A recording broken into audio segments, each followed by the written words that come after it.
Hello everyone, आज हम करने जा रहे हैं सीआरपीसी के चैप्टर नंबर 24 यानी कि general provisions as to inquiries in trial के एमसीक्यूज। देखिए, अगर बुक में देखा जाए तो इसमें बहुत सारे एमसीक्यूज हैं, अनगिनत एमसीक्यूज है, लगभग 100-150 एमसीक्यूज है। बट मैंने छाट करके और रिपीटिशंस कम करके ऑलमोस्ट 39 से 40, ऑलमोस्ट 39 और 40 एमसीक्यूज मैंने आपके लिए तैयार किया है। तो सबसे पहले क्वेश्चन पे आ जाते हैं। Is tried for voluntary causing grievous hurt and convicted, the victim subsequently dies. अब क्या इधर चोट लग रही है और इधर डेथ हो रही है, दो चीजें हो रही हैं, ठीक है। The state wants to try A for the offence of culpable homicide, ठीक है, amounting to murder under IPC. Which one among the following is the correct legal position. अब देखो, सेक्शन नंबर 300 से लेकर के 327 आता है और सेक्शन नंबर 300 क्या है, डबल जियो पार्टी के बारे में बताता है, ठीक है। तो अब इसमें ये पूछा जा रहा है कि उसको ऑलरेडी ग्रीवियस हर्ट के लिए ट्राई कर लिया गया है, तो क्या उसको डेथ के लिए भी ट्राई किया जाएगा। तो हाँ, डेथ के लिए ट्राई किया जाएगा, क्योंकि ये जो है डेथ कॉज हुई है। ग्रीवियस हर्ट में क्या होता है, चोट लगती है, डेथ में डेथ कॉज होती है। तो अगर कोई कॉन्सिक्वेंटली कोई दूसरा चीज हो चुकी है, ठीक है, एक एक्शन की वजह से कोई दो चीजें हुई है, पहला तो हर्ट हुआ है, दूसरा कॉन्सिक्वेंटली दूसरी चीज हुई है, तो उसके लिए भी उसे ट्राई किया जाएगा। ये दिया गया है क्लॉज नंबर 3 में, सेक्शन नंबर 300 के क्लॉज 3 में दिया हुआ है, ठीक है। तो अब इसका सही आंसर है A can not, A was already, A can be tried for the second time, ठीक है, second time for culpable homicide amounting to murder, ठीक है, ये इसका सही आंसर है। नेक्स्ट क्वेश्चन है, which one of the following sections of the CrPC prohibits again trial of a person who has been tried by a court of competent jurisdiction. ठीक है, अब ये वही है, सेक्शन 300 के बारे में बात करता है, खैर ये हमें करना नहीं था। नेक्स्ट है, which section is based on the maxim nemo debet bis vexari pro eodem. ठीक है, इसका मतलब है no one to be vexed twice, ठीक है, दो बार किसी को भी वेक्स नहीं किया जाएगा। तो ये कौन से सेक्शन में आता है, ये हमें समझ में आता है कि सेक्शन नंबर 300 में आता है। नेक्स्ट क्वेश्चन है, which of the following sections is based on the doctrine of autrefois acquit and autrefois convict. ये कहाँ पे डॉक्ट्रिन, देखिए अभी हमने सेक्शन नंबर 300 में दो डॉक्ट्रिन कर ली है, पहला तो है नेमोडेप्ट और दूसरा है ऑट्रोफॉइस एक्विट एंड ऑट्रोफॉइस कॉन्विक्ट, ठीक है। इसका आंसर है section number 300।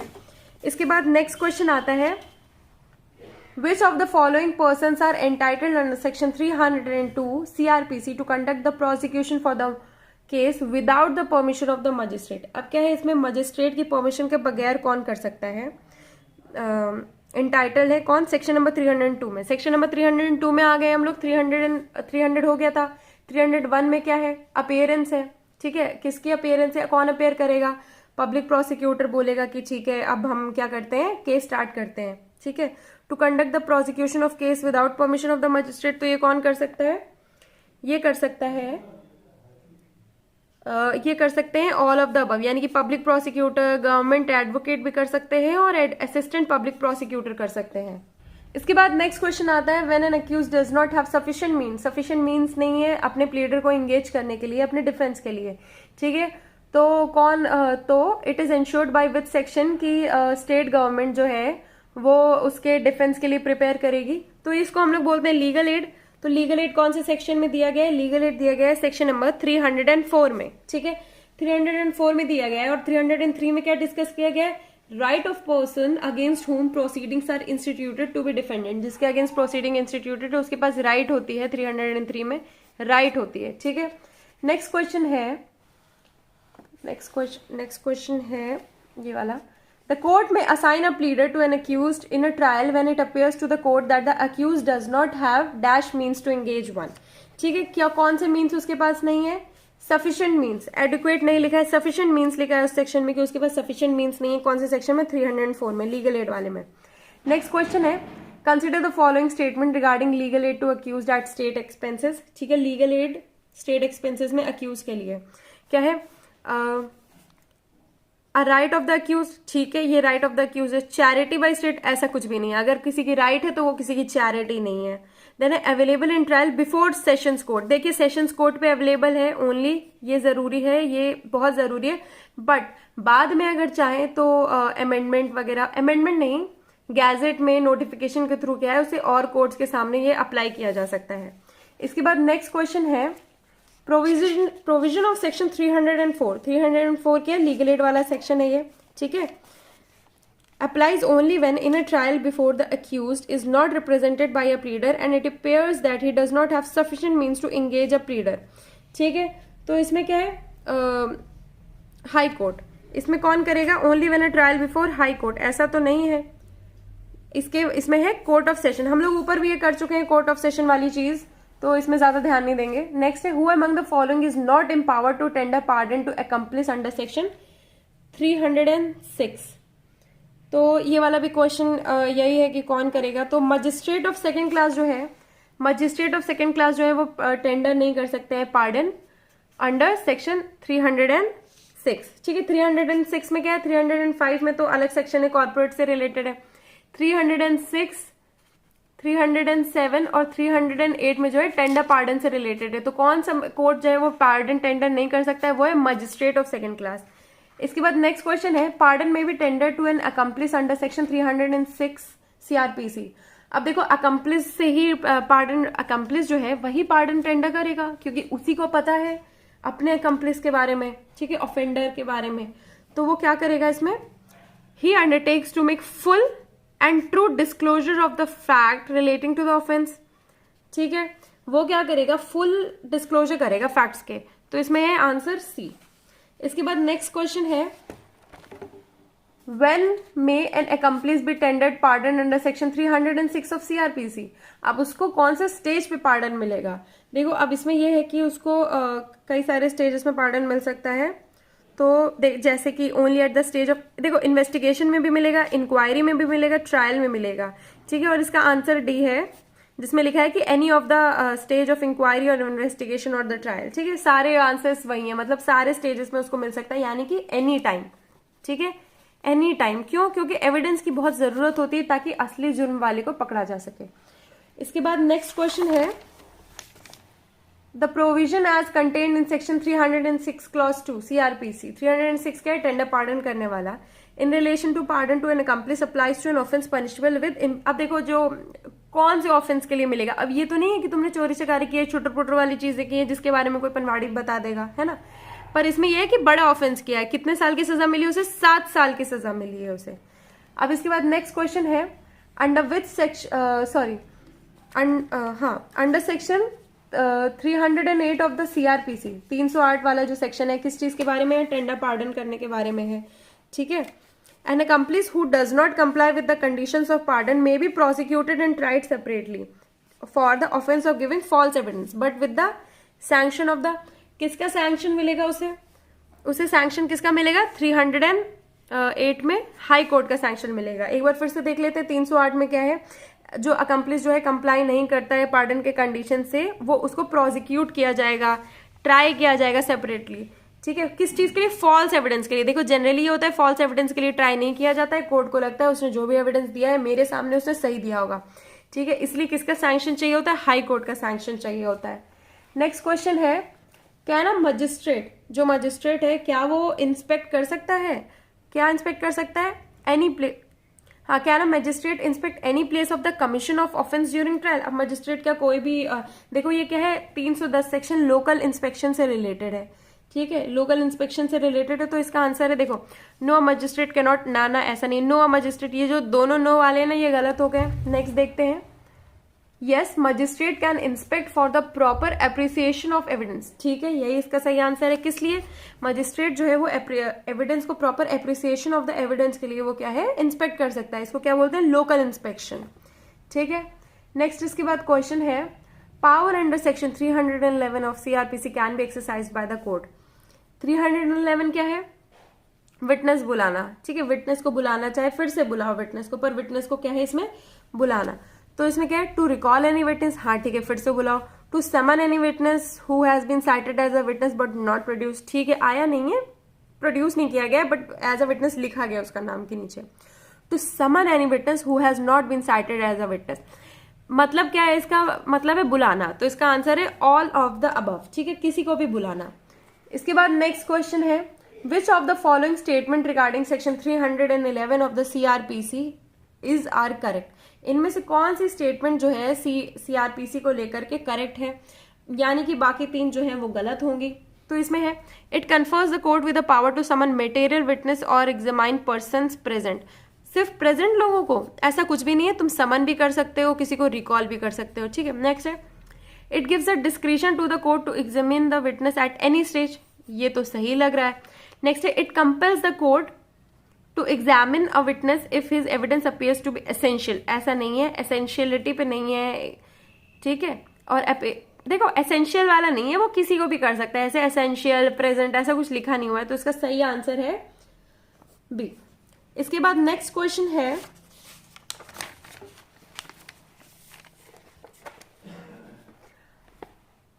A magistrate under section 311A 311A में जिसमें स्पेसिफिक सिग्नेचर और हैंड राइटिंग के लिए बुला सकते हैं, तो इसमें क्या है, हाँ इसमें भी वही लिखा है टू गिव स्पेसिमेन सिग्नेचर और स्पेसिमेन हैंड राइटिंग, यानी कि इसका आंसर है सी।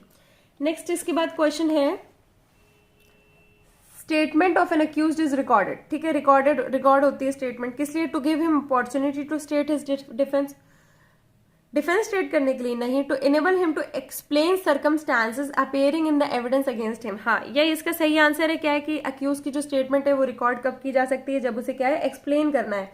ये कौन से सेक्शन में होता है, ये भी इन्हीं सेक्शन में होता है 315 में आई थिंक, जिसमें अकम्प्लिस जो है वो क्या कर सकता है, विटनेस बन सकता है।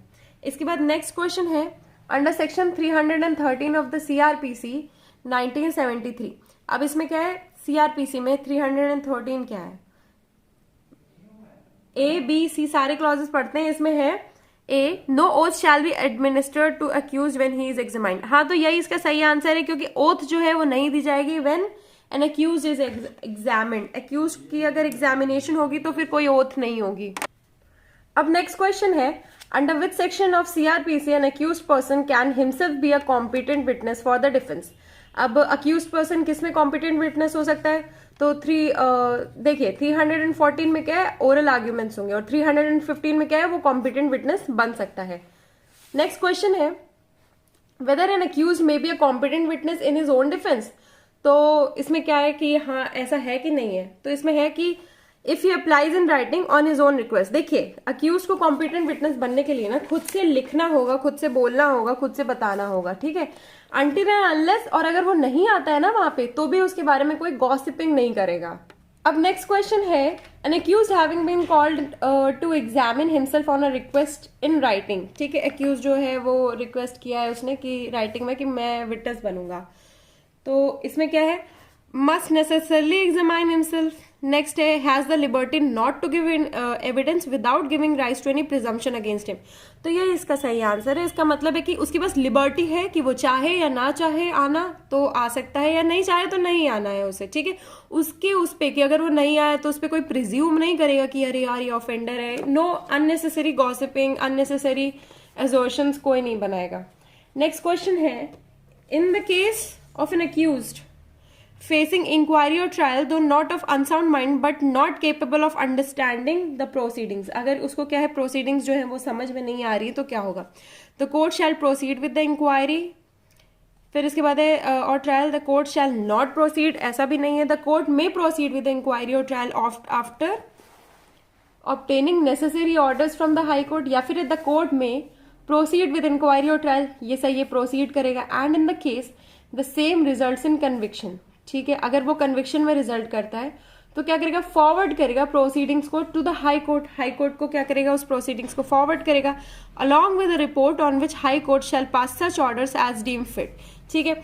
देखो इसमें क्या है ना, पहले भी यही देखो the court may proceed with inquiry और ट्रायल, ये भी ऑप्शन में था, बट इसमें क्या हम लोग बेस्ट ऑप्शन मार्क करेंगे, ठीक है। तो कोर्ट क्या है, प्रोसीड करेगा इंक्वायरी ट्रायल के साथ। फिर इसके बाद अगर कन्विक्शन होता है तो हाई कोर्ट से बोलेगा अब क्या करें, अब तो उसे समझ में नहीं आ रहा है, अब आप ही देखो, क्योंकि आप जो हो सेवियर हो, है ना, लोअर कोर्ट्स के। नेक्स्ट क्वेश्चन है अंडर सेक्शन 319, ठीक है। 319 जो हमने किया था लेक्चर में, ये एक अकेला सेक्शन था। A person may be added as an additional accused on the basis of the. अब देखो इसमें क्या है, पर्सन को एडेड एडिशनल अक्यूज की तरह ऐड किया जा सकता है कि नहीं किया जा सकता, उससे रिलेटेड है। तो इसमें क्या है, documents relied on by the prosecution, या फिर supplementary report of the investigation, या फिर एविडेंस एड्यूस्ड इन द केस। अब देखो क्या है, कोई भी इन्वेस्टिगेशन या फिर कोई भी डॉक्यूमेंट जो है ऐसा नहीं कर सकती, बट हाँ एविडेंस एड्यूस्ड इन द केस की वजह से क्या है, वो सेक्शन नंबर 319 पे ऐड हो सकता है। इसके बाद नेक्स्ट क्वेश्चन है power under section 319 CRPC can be exercise. अब देखो 319 पे जो सीआरपीसी में जो पावर है ये कैन बी एक्सरसाइज, अब देखो बाय द मजिस्ट्रेट, ठीक है, and the court of sessions, ठीक है, both only after recording the evidence during the inquiry और ट्रायल। इसमें क्या इंक्वायरी ट्रायल, यानी कि ये तो केस चल रहा है, ऊपर भी हमने किया था कि केस में, तो यही इसका जो है सही आंसर है। नेक्स्ट क्वेश्चन है for summoning an accused under section 319 CrPC. अब इसको क्या है, रिकॉर्डिंग ऑफ एविडेंस चाहिए होता है, इसमें बहुत जरूरी है, तो इसमें क्या है, समनिंग करने के लिए क्या करेंगे, statement under section 167 CrPC is relevant. हाँ ठीक है, जो एविडेंसेज हैं वो तो रेलिवेंट जो है वो जरूरी है, और वो एविडेंसेज जो है वो रिकॉर्ड हुए हैं। देन इसके बाद क्या, statement on oath in the trial is relevant, ठीक है, स्टेटमेंट ऑन ओथ, देखो सारे एविडेंसेस जरूरी है, तो जो कुछ भी लिखा हुआ है एविडेंस रिकॉर्डेड या फिर ओथ वगैरह, ये सब जो चीजें हैं वो सब जरूरी है। नेक्स्ट क्वेश्चन है, अब देखो हम लोग सेक्शन 319 को कवर कर चुके हैं। 319 में क्या ऐड किया जाता है, कैसे, एविडेंसेस से। अब इसके बाद क्या है, the composition of an offence under section 320 CrPC shell have the effect of. अब इसका क्या इफेक्ट है, कन्विक्शन होगा, नहीं, डिस्चार्ज होगा, नहीं, एक्विटल होगा, हाँ। अब देखो किसी को कॉन्विक्ट कर लिया गया है और फिर इसके बाद वो क्या करता है, सेक्शन नंबर 320 में क्या करता है, कॉम्प्रोमाइज कर लेता है, ठीक है, कॉम्प्रोमाइज या फिर ठीक है, उसको 320 में आता है, तो उसका इफेक्ट क्या होगा, एक्विटल, ठीक है। ये बहुत इंपॉर्टेंट सेक्शन है, सेक्शन नंबर 320। नेक्स्ट इसके बाद इसका क्वेश्चन है, नेक्स्ट इसका क्वेश्चन है, ए फेस ट्रायल फॉर चीटिंग। ए क्या है, ट्रायल फेस कर रहा है चीटिंग के लिए by Z by dishonestly inducing him to lend money knowingly pledging fake diamonds. उसने क्या किया, फेक डायमंड्स दिए। जेड क्या, मर जाता है during trial and was survived by his son. Survive किससे करता है, उसके सन से। तो एक्स क्या करता है, मूव करता है application in the trial court to compound the offence. Compound किस में आता है, 320 में, जिसका मतलब होता है कॉम्प्रोमाइज, ठीक है, कंपाउंड कॉम्प्रोमाइज, ठीक है। Which of the following is the correct legal composition. अब देखो इसमें से करेक्ट लीगल पोजिशन देखनी है, वो क्या, X is not competent to compound the offence, ऐसा कुछ भी नहीं है।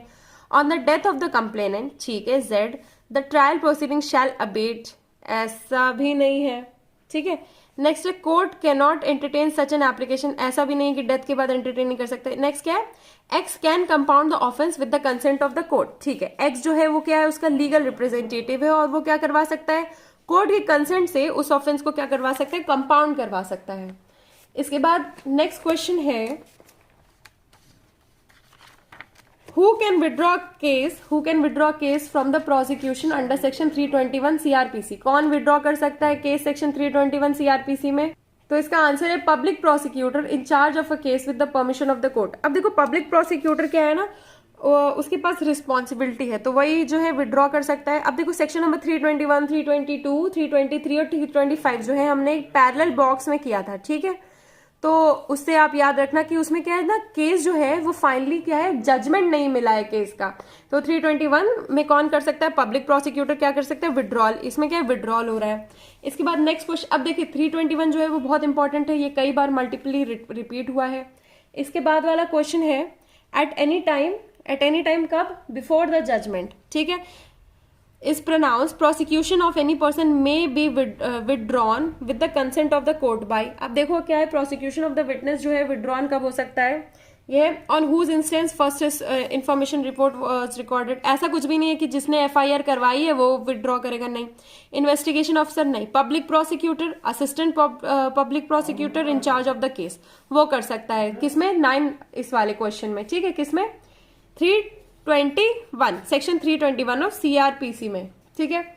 इसके बाद नेक्स्ट क्वेश्चन है, एनी पब्लिक प्रोसिक्यूटर और assistant public prosecutor in charge of case may before the judgment is pronounce withdraw from the prosecution of any person, for this he has to take consent of. अब क्या है, उसको withdraw करना है तो उसमें किसकी कंसेंट लेगा, वो किसकी कंसेंट लेगा, सेंट्रल गवर्नमेंट की लेगा या स्टेट गवर्नमेंट की लेगा, या फिर किसकी लेगा, कोर्ट की लेगा। तो इसमें क्या है, कोर्ट की परमिशन लेगा, ठीक है। कोर्ट जो है एक्सप्लिसिटली इसमें लिखा हुआ है कि कोर्ट की परमिशन लेगा। इसके बाद नेक्स्ट क्वेश्चन है, prosecution of a case involving misappropriation of property belonging to the central government can be withdrawn by. अब सेंट्रल गवर्नमेंट है, उसकी प्रॉपर्टी जो है वो मिस एप्रोप्रिएट हो रही है, तो उसको कौन विड्रॉ कर सकता है, तो उसको भी देखो उसको भी विड्रॉ कर सकता है public prosecutor appointed by state government. अब देखो पब्लिक प्रोसिक्यूटर जो स्टेट गवर्नमेंट अपॉइंट करता है on permission granted by central government.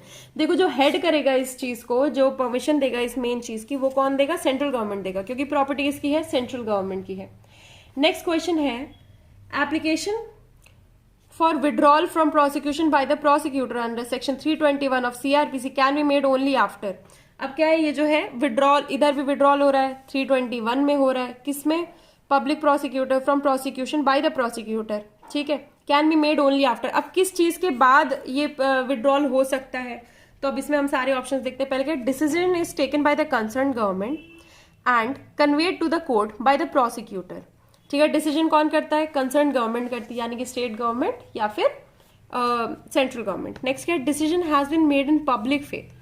Decision जो है वो पब्लिक फेथ में गुड फेथ में बनाया गया है, पब्लिक पॉलिसी में किया गया है, by the prosecutor independently on overall consideration of the material before him to this effect. यानी कि विड्रॉ कौन करेगा? Public prosecutor. हमें ये पता है कि पब्लिक प्रोसिक्यूटर विड्रॉ करेगा until and unless that matter is related to some property, government property वगैरह से related। तो कौन करेगा? पब्लिक प्रोसिक्यूटर इज रिस्पॉन्सिबल कि वो गुड फेथ में पब्लिक इंटरेस्ट पे, क्योंकि उसमें पब्लिक लगा हुआ है ना, वो पब्लिक के लिए है, तो वो क्या करेगा? मटेरियल जो है मैटर विड्रॉ कर सकता है।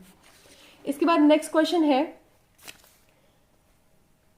The withdrawal from the prosecution by the public prosecutor, ठीक है। पब्लिक प्रोसिक्यूटर जो है वो पब्लिक जो विड्रॉ कर रहा है in a case where charge is required to be frame. अभी चार्ज जो है वो फ्रेम नहीं हुआ है, ठीक है। Before the charge has been frame shall have the effect of dash of the accuse. अब देखो पब्लिक प्रोसिक्यूटर अगर 321 में जो है विड्रॉ कर रहा है तो उसमें दो इफेक्ट है। पहला तो क्या है, चार्जेस अगर बन चुके हैं, ठीक है, क्या है? Before the charge has been framed. अगर चार्ज फ्रेम होने से पहले हुआ है तो क्या होगा? उसमें डिस्चार्ज हो जाएगा। पर अगर चार्ज फ्रेम होने के बाद विड्रॉल हो रहा है तो उसमें क्या होगा? एक्विट होगा, ठीक है। इतना बस याद रखना है। क्या है ना कि इसकी जो क्लॉज, ऐसा नहीं कि सिर्फ सेक्शन की हेडिंग से काम चल जाएगा, उसके क्लॉज वगैरह भी याद रखने हैं। नेक्स्ट क्वेश्चन है at trial it appears to the magistrate that the case be ought to be tried by the court of session in which section the court ही शैल कमिट द केस। अब देखो इसमें क्या है, section 323 के बारे में बात की जा रही है, ठीक है। 321, 322 इसके बारे में अभी कुछ नहीं है, 323 इसके बारे में बात की जा रही है, ठीक है। इसमें क्या है, it appears to the magistrate that the case be ought to be tried by the court of session. अब क्या है, इसमें कमिटल हो रहा है, ठीक है। वो क्या करेगा, केस जो है वो कोर्ट ऑफ सेशन ट्राई करेगा।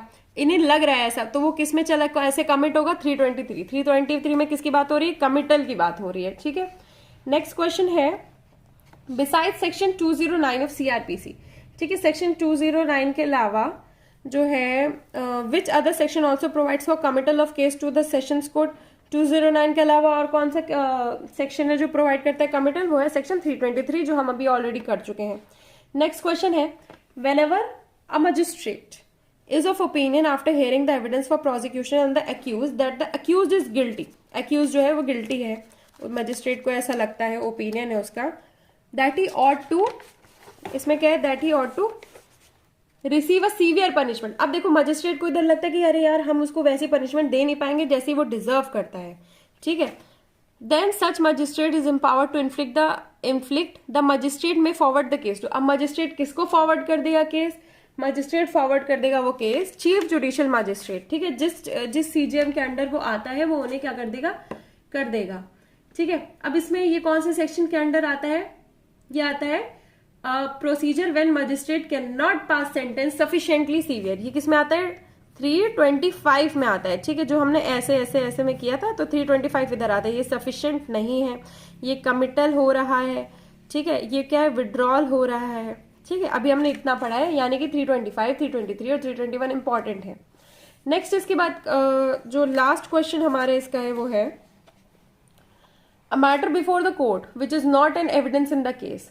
तो वो क्या है, वो है देखो कन्फेशन ऑफ अ को अक्यूज्ड, ऐसा कुछ भी नहीं है, नॉट एन एविडेंस, ये एविडेंस है, ठीक है। Entries in books of accounts regularly, ये भी एविडेंस है। Statement of the accused made under section 313, ठीक है, ये भी एविडेंस है। एंड टेस्टिमनी ऑफ एक्सपर्ट, ये जो है ये एक तरह से एविडेंस नहीं है, कोर्ट जो है कंसिडरेशन में ले सकती है, ठीक है। तो इसी के साथ हमारा जो है, एक बार ये क्वेश्चन आप फिर से देख लीजिएगा, अगर इसका आंसर सही नहीं है तो प्लीज डू टेल मी, क्योंकि मुझे लग रहा है कि शायद इसका आंसर सही नहीं है, शायद इसका आंसर ये हो ठीक है, बट आप एक बार चेक कर लीजिएगा। इसी के साथ हमारा जो ये चैप्टर है, चैप्टर नंबर 24 खत्म होता है।